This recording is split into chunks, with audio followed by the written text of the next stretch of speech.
প্রিয় ভিউয়ার্স, সবাইকে আমন্ত্রণ। আজকে শেয়ার করছি রুই মাছ দিয়ে আমার একেবারেই নিজস্ব একটা রেসিপি। বেগুন আলু দিয়ে রুই মাছের ঝোল তো খেতে ভালোই লাগে, তবে কিছুটা একঘেয়েমি চলে এসেছে, নতুনত্ব আর নয়। এই কারণে নতুন একটা রেসিপি আমি আপনাদের সাথে শেয়ার করছি। আজকে রুই মাছ দিয়ে করেছি। আপনারা কাতল যে কোনো ধরনের বড় মাছ দিয়ে কিন্তু রেসিপিটা করতে পারেন। রান্নার জন্য গাদা পেটি একসাথেই আছে। আমি নিয়েছি মাছগুলো একটু বড় বড় টুকরা, এই কারণে আমি মাঝখানে কেটে নিচ্ছি। আর আমি কিন্তু মাছ পরিষ্কার করে এরকম ধরনের বড় মাছগুলি বিশেষ করে একেবারে চামড়াটা আমি কিন্তু কেটে ফেলি, এর সাথে মাছের আঁশটাও চলে যাচ্ছে। আর মাছ আমি ধুই, বাইরে থাকে, ছাইটা তো পাই না, এই কারণে আটা বা যে কোনো ধরনের ময়দা বা চালের গুঁড়ি সেটাই দিতে পারেন, আর লবণ দিবেন। আর আমি এর মধ্যে কিছু দেখেছেন বোধহয় চিংড়ি মাছ আছে। চিংড়ি মাছটা আসলে আমি রুই মাছের সাথেই ধুয়ে নিচ্ছি। চিংড়ি মাছগুলি দিয়ে আমি অন্য একটা রান্নার প্রিপারেশন করব। হলুদ আর সামান্য কিছুটা লবণ দিয়ে আমি রুই মাছগুলি জাস্ট কিছুক্ষণ, খুব বেশি কড়া ভাজবো না, জাস্ট এদিক ওদিক দুদিকে কিছুটা উল্টিয়ে নিব, হালকা করে ভেজে নিচ্ছি। আর চামড়াটা এভাবে কেটে নিলে হয় কি, চামড়াতেই কিন্তু আসলে মাছের গন্ধটা থাকে। ওই চামড়ায় যদি না থাকে সেক্ষেত্রে কিন্তু আর মাছের খাওয়ার সময় মাছের কোনো আষ্টে গন্ধই আপনি পাবেন না। আর এই রান্নার জন্য আমি একটা মশলা করে নিচ্ছি। কিছু পেঁয়াজ দিয়েছি, কিছু ধনেপাতা কুচি দিয়েছি, আদা রসুনের পেস্ট, কাঁচামরিচ দিয়েছি ঝাল অনুযায়ী। আর আদা রসুনের পেস্ট এখানে আছে 1 টেবিল চামচের মতো।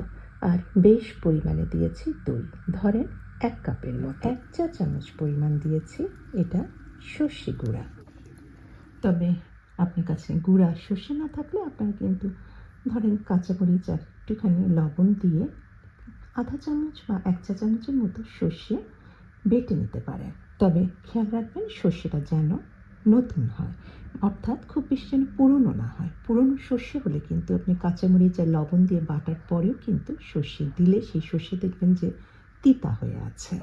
চেষ্টা করবেন বছর খানেকের বেশি যেন সর্ষেটা পুরনো না হয়। সমস্ত কিছু গ্রাইন্ডারে খুব ভালোভাবে মিহি করে গ্রাইন্ড করে রেখে দিলাম। আর এখন রান্নাটা শুরু করছি। আমি সর্ষে তেল আর সাদা তেল দুটা মিলিয়ে ব্যবহার করছি, ধরেন আধা কাপের মতো।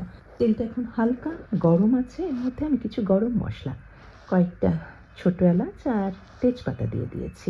এক্ষেত্রে খেয়াল রাখবেন তেল যেন একদম ধোঁয়া ওঠা গরম না হয়। সেক্ষেত্রে আপনি গরম মশলা দিলে কিন্তু ওর অ্যারোমাটা বা সুগন্ধটা তেলের মধ্যে ছড়িয়ে যাবে না, বরঞ্চ সেটা পুড়ে যাবে।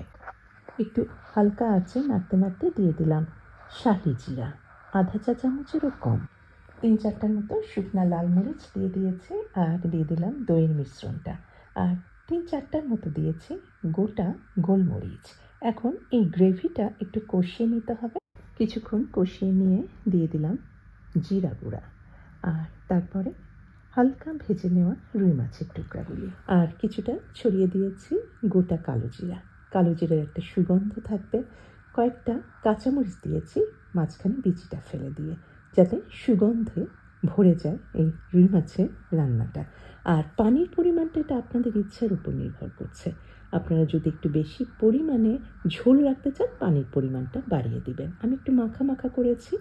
ব্যাস আরও কিছুক্ষণ 10-15 মিনিট জাল দেওয়ার পরেই তৈরি হয়ে গেল খুব মজাদার একটু অন্যরকম স্বাদে কালো জিরার সুগন্ধ, ধনেপাতার সুগন্ধ, সর্ষার একটা আলাদা স্বাদ পাওয়া যাচ্ছে।